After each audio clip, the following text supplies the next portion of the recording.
নমস্কার দর্শক বন্ধু, ইলেকট্রিক্যাল বাসু চ্যানেলে সবাইকে স্বাগত।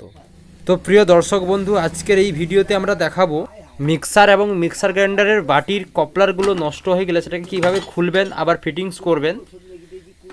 তো মিক্সার গ্রাইন্ডারের ওপরের যে কপলারটা থাকে সেটা খোলাও লাগানো খুবই সহজ, কারণ এতে কোনো প্যাঁচ থাকে না, পুশ থাকে। কিন্তু মিক্সারের বাটির ক্ষেত্রে এত সহজ হয় না খোলাও লাগানো, কারণ মিক্সারের সব বাটির কপলারগুলো প্যাঁচে থাকে।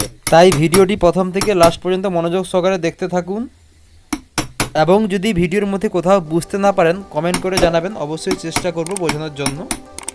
এবং নতুন কোনো দর্শক বন্ধু যদি চ্যানেলের ভিডিওগুলি দেখে থাকেন, চ্যানেলটি সাবস্ক্রাইব করে আমাদের পাশেই থাকবেন এবং পরবর্তী ভিডিও সবার আগে পাওয়ার জন্য বেল নোটিফিকেশনে অল প্রেস করবেন।